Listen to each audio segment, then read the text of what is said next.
What's up guys, Matt Monas here, and in my hands I have the Samsung Galaxy Tab S2. This is the successor to the Galaxy Tab S that was released over a year ago.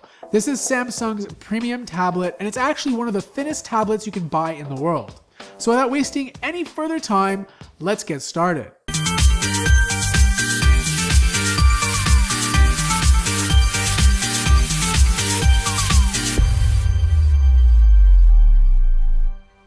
The Samsung Galaxy Tab S2 is the successor to the original Galaxy Tab S that was released a year ago.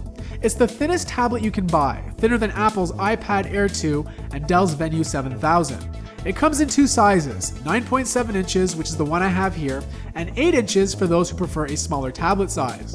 The tablet is made out of a soft matte plastic with a chamfered metal border that gives it more of a premium look and feel. It's extremely light, lighter than the iPad Air 2, but I doubt you'll be able to tell the difference. It kind of reminds me of a Note 4 without the removable back cover.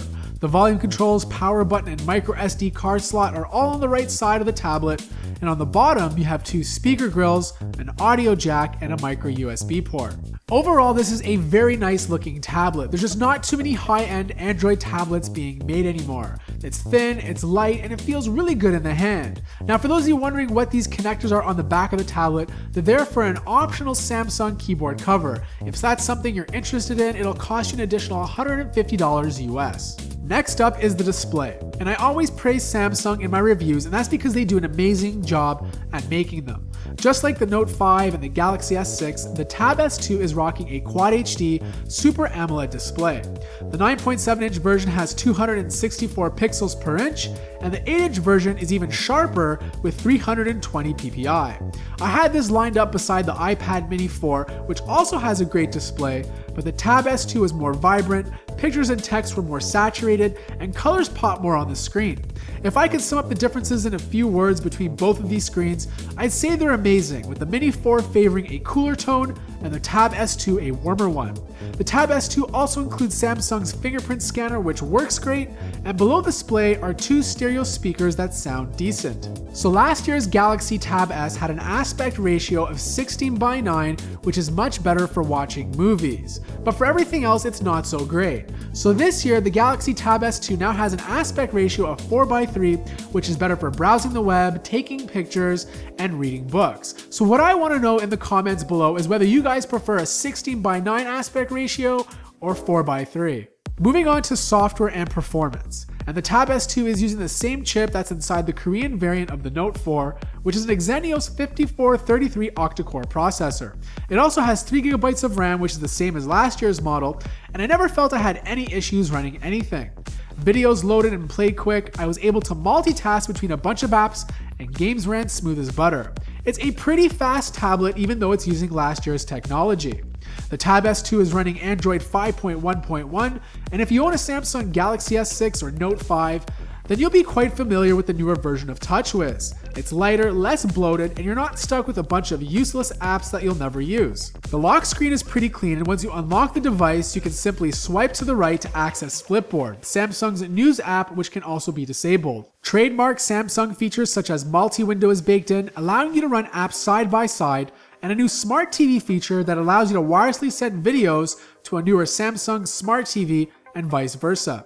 I don't have a newer Samsung TV to test it with, but it's a nice perk if you don't have a Chromecast around. Next up is battery and storage, and Samsung made the tablet ridiculously thin, and because of that, they had to sacrifice the battery size. The battery is a 57 mAh battery, which is smaller than last year's Tab S that shipped with a 7900 mAh battery.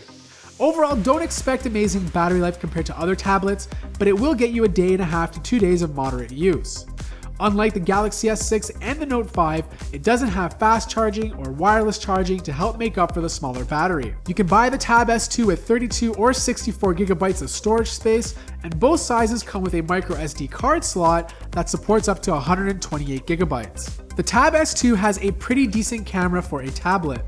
It won't replace your smartphone, but the 8-megapixel camera on the back manages to take sharp, colorful pictures and makes a great backup camera.